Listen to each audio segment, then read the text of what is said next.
Hello दोस्तों, स्वागत है आपका आपके अपने YouTube चैनल वाईफाई एकेडमी पर। अभी तक हमने पिछले जो टॉपिक पढ़े थे वो केमिस्ट्री के टॉपिक पढ़े थे, chemistry and everyday life, chemical reaction and catalyst. अब हम आज बात करेंगे लाइट केमिस्ट्री, जो फिजिक्स का चैप्टर है क्लास 10th का चैप्टर 9 लाइट वाला। तो लाइट वाला जो चैप्टर सबसे ज़्यादा इम्पोर्टेंट है, इसके अंदर डायग्रामेटिकली है, तो आपको समझना बहुत ज़रूरी है शुरुआत से ही। तो आइए सबसे पहले देखते हैं। लाइट का सबसे बड़ा जो सोर्स होता है वो होता है सन। सन को सबसे बड़ा लाइट का सोर्स माना जाता है। अब सन की जो लाइट आती है वो किसी भी ऑब्जेक्ट के ऊपर गिरती है, तो वो जो ऑब्जेक्ट है कुछ लाइट को तो क्या कर लेता है, एब्जॉर्ब करता है, कुछ को रिफ्लेक्ट कर देता है। तो अलग अलग कलर को वो रिफ्लेक्ट करता है, एब्जॉर्ब करता है। तो देखिए यहाँ पर 3 तरह की कंडीशंस बनती है कि ये सन मान लेते हैं और सन से यहाँ से लाइट आती है। अगर ये सभी लाइट्स को क्या कर लेगा, एब्जॉर्ब कर लेगा, क्या करेगा, ये ऑब्जेक्ट सन की सभी तरह की लाइट्स को क्या कर लेगा, एब्जॉर्ब कर लेगा, तो ये ऑब्जेक्ट कैसा दिखाई देगा, ब्लैक कलर का। ठीक है। और अगर कोई ऑब्जेक्ट सन की सभी लाइट्स को वापस क्या कर देगा, रिफ्लेक्ट कर देगा, तो ये ऑब्जेक्ट कैसा दिखाई देगा, वाइट कलर का दिखाई देगा। ऑब्जेक्ट कैसा दिखाई देगा, वाइट कलर का दिखाई देगा। इसके अलावा अगर सन की लाइट, जैसे ये कोई ऑब्जेक्ट है, इसने क्या करा, जितनी भी सन की लाइट थी सबको तो क्या कर लिया, एब्जॉर्ब कर लिया। बट मान लो कि रेड लाइट को इसने क्या किया, रिफ्लेक्ट किया, तो ये ऑब्जेक्ट आपको कैसा दिखाई देगा, रेड कलर का। अगर कोई ऑब्जेक्ट किसी ब्लू कलर को क्या करता है, रिफ्लेक्ट करता है, तो वो ऑब्जेक्ट आपको कैसा दिखाई देगा, ब्लू कलर का। तो मेन इंपॉर्टेंट ध्यान रखना कि अगर सभी लाइट को एब्जॉर्ब कर लेता है तो ब्लैक कलर का दिखाई देता है, और सभी लाइट को रिफ्लेक्ट कर देता है तो वाइट कलर का दिखाई देता है, और जिस कलर को वो रिफ्लेक्ट करता है उस कलर का वो दिखाई देता है। जैसे इस कलर को यहाँ पर रेड कलर को उसने रिफ्लेक्ट किया तो रेड कलर का, ऑरेंज कलर को रिफ्लेक्ट करता तो वो ऑरेंज कलर का दिखाई देता, ब्लू कलर को रिफ्लेक्ट करता तो ब्लू कलर का दिखाई देगा। बाकी सबको क्या कर लेता है, एब्जॉर्ब कर लेता है। अब चलो अब बात करते हैं रिफ्लेक्शन ऑफ लाइट। इस लाइट चैप्टर के अंदर 2 मेन टॉपिक पढ़ेंगे अपन, reflection and refraction.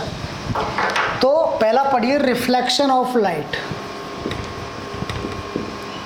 Reflection of light, reflection क्या होता है, देखिए यहाँ से समझिए कि कोई भी एक ऑब्जेक्ट है, ये ट्रांसपेरेंट ऑब्जेक्ट की बात नहीं कर रहा हूँ, जैसे कोई भी ग्लास ले लो ट्रांसपेरेंट, उसके पीछे कलर कर देते हैं तो उसके अंदर रिफ्लेक्शन स्टार्ट हो जाता है। तो यहाँ से कोई रेज आती है, किसी ऑब्जेक्ट के ऊपर वो गिरती है और एक डेफिनेट डायरेक्शन के अंदर वापस वो क्या हो जाती है, रिफ्लेक्ट हो जाती है, उसको हम बोलते हैं रिफ्लेक्शन ऑफ लाइट। कोई भी लाइट जब किसी ऑब्जेक्ट के ऊपर गिरती है, गिरने के बाद वो स्पेसिफिक डायरेक्शन के अंदर क्या हो जाएगी, रिफ्लेक्ट हो जाएगी। इस फिनोमिनन को हम बोलते हैं रिफ्लेक्शन ऑफ लाइट। तो ये वाली जो लाइट है इसको हम बोलेंगे इंसिडेंट रे, क्या बोला जाएगा, इंसिडेंट रे, और इसको क्या बोलेंगे, रिफ्लेक्टेड रे, और ये क्या हो जाएगा, नॉर्मल। तो यहाँ पर जो एंगल बनेगा वो इंसिडेंट एंगल, यहाँ पर एंगल बनेगा रिफ्लेक्टेड एंगल। तो इसी फिनोमिनन को बोला जाता है रिफ्लेक्शन ऑफ लाइट। अब देखिए रिफ्लेक्शन ऑफ लाइट 2 तरह से हो सकता है। पहला रेगुलर रिफ्लेक्शन और सेकंड है डिफ्यूज्ड रिफ्लेक्शन। डिफ्यूज्ड रिफ्लेक्शन,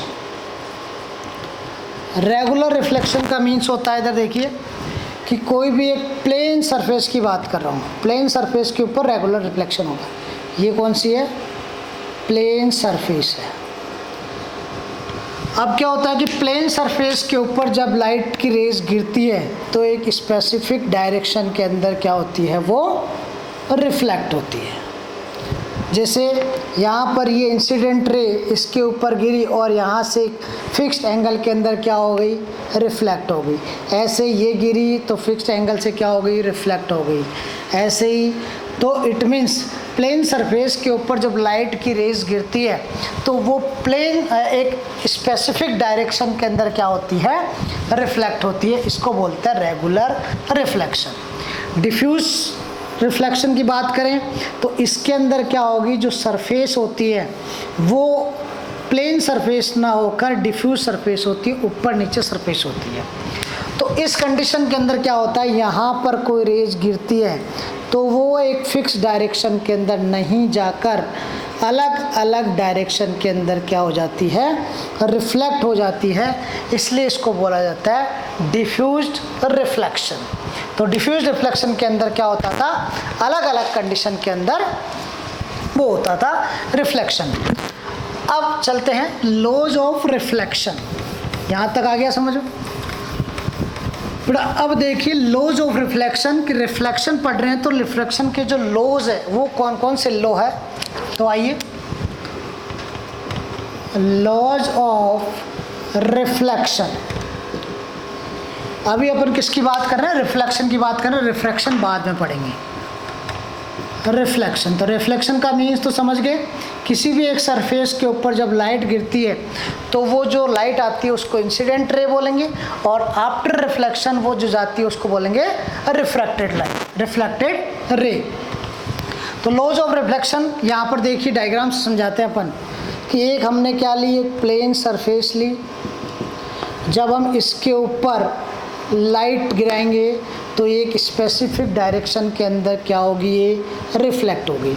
तो यहाँ पर ये आने वाली जो लाइट होगी ये कौन सी होगी, इंसिडेंट रे, और आफ्टर रिफ्लेक्शन जो लाइट रे होगी वो कौन सी होगी, reflected ray.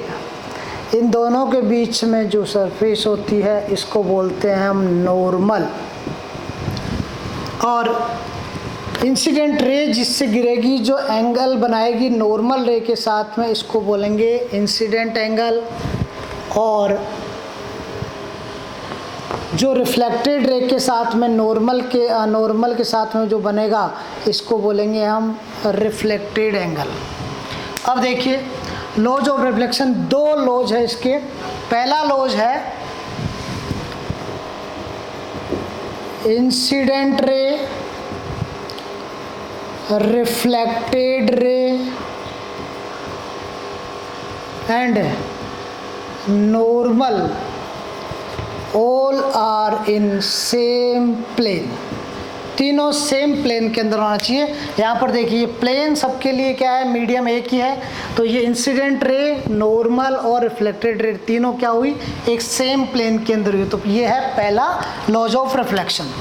Second laws of reflection ये कहता है इंसिडेंट एंगल नॉर्मल के, मतलब इंसिडेंट रे नॉर्मल के साथ में जितना एंगल बनाती है उतना ही रिफ्लेक्टेड रे नॉर्मल के साथ में एंगल बनाएगी। It means angle I is equal to angle R. It means incident angle is equal to reflected angle. तो ये दो लॉ है। पहला लॉ था incident ray, normal and reflected ray तीनों क्या है, एक सेम प्लेन के अंदर रहती है। दूसरा इंसिडेंट रे जितना एंगल नॉर्मल के साथ बनाती है उतना ही एंगल रिफ्लेक्टेड रे नॉर्मल के साथ में बनाती है। It means angle I is equal to angle R. तो ये दो क्या थे, लॉज ऑफ रिफ्लेक्शन। अब बात करते हैं इसी में हम सेम प्लेन मिरर के लिए, कि प्लेन मिरर के अंदर एक प्रूव करना है कि एक कोई प्लेन मिरर है, कि जैसे ये मान लेते हैं हम प्लेन मिरर। प्लेन मिरर के अंदर कोई ऑब्जेक्ट रखा हुआ है P, ये प्लेन मिरर है, ऑब्जेक्ट रखा प्लेन मिरर है, उस प्लेन मिरर के अंदर ऑब्जेक्ट रखा हुआ है P, और इस मिरर के ऊपर जितनी इसकी डिस्टेंस होगी यहाँ पर आपको दिखाई देगा P डैश, कौन सा, उस इमेज की डिस्टेंस। तो यहाँ से जो एंगल बनता है इस ऑब्जेक्ट की लाइट जब इसके ऊपर जाएगी तो यहाँ से एंगल बनेगा इस तरह का, और यहाँ से ये होगा नॉर्मल।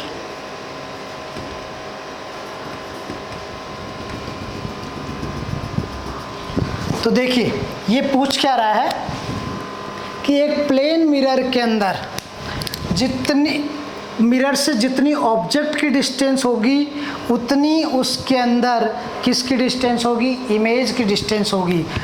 तो हमेशा ध्यान रखना ये P पर तो क्या रखा हुआ है, ऑब्जेक्ट, और P डैश पर क्या है, इमेज दिखाई दे रही है इसकी, और ये क्या है, एक प्लेन मिरर है। इसको हम मान लेते हैं O, इसको मान लेते हैं Q। ठीक है, तो इसके अंदर हमेशा ध्यान रखना प्लेन मिरर के अंदर, इसी को हमारे को क्या करना है, प्रूव करना है कि प्लेन मिरर के अंदर मिरर से जितनी ऑब्जेक्ट की डिस्टेंस होती है उतनी उसकी इमेज की डिस्टेंस होती है, उसको प्रूव करना है। तो पहला तो ध्यान रखिए कि इस मिरर के अंदर जो इमेज बनेगी वो बनेगी वर्चुअल। ठीक है, सेकेंड, इस प्लेन मिरर से ऑब्जेक्ट की जितनी डिस्टेंस होगी उतनी ही डिस्टेंस उस मिरर से इमेज की होगी। थर्ड, जितनी ओरिजिनल में ऑब्जेक्ट की साइज दिखाई दे रही है उतनी ही इमेज के अंदर उस ऑब्जेक्ट की क्या दिखाई देगी, साइड दिखाई देगी। फोर्थ बात कि इस प्लेन मिरर के अंदर जब कोई ऑब्जेक्ट रखा हुआ है उस ऑब्जेक्ट का लेफ्ट साइड है वो इसमें राइट साइड के अंदर दिखाई देगी। जैसे P होता है तो P आपको ऐसा दिखाई देता है, तो यहाँ पर ऑब्जेक्ट का राइट साइड जो है वो ये है, पर इमेज का इसमें क्या दिखेगी, वो लेफ्ट साइड के अंदर दिखेगी। इसलिए इसको हम बोलते हैं कोई भी कि प्लेन मिरर के अंदर जो ऑब्जेक्ट की राइट साइड होती है वो इमेज की क्या दिखती है, लेफ्ट हैंड साइड में दिखती है। इसको हम बोलते हैं लेटरल इन्वर्जन, लेटरल इन्वर्जन बोला जाता है। तो चार चीज़ें थी इसमें, एक साइज वाली, एक डिस्टेंस वाली, एक वर्चुअल इमेज दिखेगी, एक लेटरल इन्वर्जन। अब हम इसको क्या करते हैं, प्रूव करते हैं। तो देखिए प्रूव के अंदर सबसे पहले यहाँ पर ये इसको थीटा मान लेते हैं, तो इसका अल्टरनेट एंगल ये भी क्या होगा, थीटा, और लॉ ऑफ रिफ्लेक्शन से ये थीटा है इंसिडेंट एंगल, तो रिफ्लेक्टेड एंगल भी क्या होगा, थीटा होगा, और ये थीटा होगा तो इसके साथ साथ ये वाला भी क्या होगा, थीटा होगा। तो यहाँ पर देखिए angle MPO is equal to angle PON, angle PON, ये दोनों क्या है, सेम है। क्यों? क्योंकि ये दोनों क्या है, अल्टरनेट एंगल है। क्या है, अल्टरनेट एंगल है, इसलिए दोनों क्या है, सेम। तो angle MPO is equal to angle PON, these both are alternate angle. अब पढ़ेंगे by law of reflection. Law of reflection क्या कहता है कि ये एंगल थीटा है तो ये भी थीटा रहेगा, क्योंकि angle I is equal to angle R, law of reflection में पढ़ाता हमने। तो यहाँ पर ये थीटा है तो ये भी थीटा रहेगा। It means angle PON is equal to angle NOQ, तो ये भी एंगल क्या होगा, एंगल NOQ, ये दोनों क्या होंगे, सेम होंगे।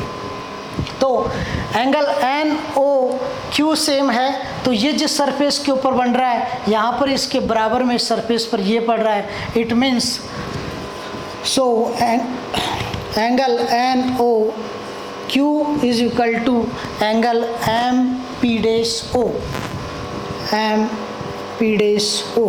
तो ये दोनों एंगल क्या हो गए, बराबर हो गए। ये दोनों एंगल जब बराबर हो गए तो ये थीटा तो ये भी थीटा, तो इट मीन्स ट्राइंगल को, so triangle MPO is equal to angle triangle MPO, ये ट्राइंगल और ये ट्राइंगल क्या होगा, सेम होगा। तो ट्राइंगल MP'O, ये दोनों ट्राइंगल क्या होंगे, सेम होंगे। जब ये दोनों ट्राइंगल सेम है तो यहाँ पर इसका बेस अपॉन इसकी लेंथ देख लेते हैं। इसका बेस क्या है, MPO की बात कर रहा हूँ, ऊपर वाले की बेस क्या है, MO, तो इसकी लेंथ क्या हुई, MP is equal to MP''O, triangle ये है तो इसका बेस क्या होगा, एम ओ अपॉन इसकी लेंथ क्या होगी एम पी डेज। तो इसमें क्या करेंगे, एम ओ से एम ओ कैंसिल आउट हो जाएगा, it means M P is equal to M P dash. और यही हमारे को क्या करना था, प्रूव करना था। एम पी कौन सी होगी, ये वाली डिस्टेंस, एम पी डेज कौन सी होगी, ये वाली डिस्टेंस। इट मीन्स एक प्लेन मिरर से जितनी ऑब्जेक्ट की डिस्टेंस होती है उसी के अंदर इमेज की डिस्टेंस भी क्या होगी, सेम होगी। इसलिए M P is equal to क्या होगा, M P dash, hence proved. ये किसके अंदर था, प्लेन मिरर के अंदर था। इसके बाद हम पढ़ेंगे कर्व्ड मिरर के अंदर कॉनकेव स्फेरिकल मिरर जो होते हैं उनके बारे में पढ़ेंगे नेक्स्ट वीडियो के अंदर। Thank you.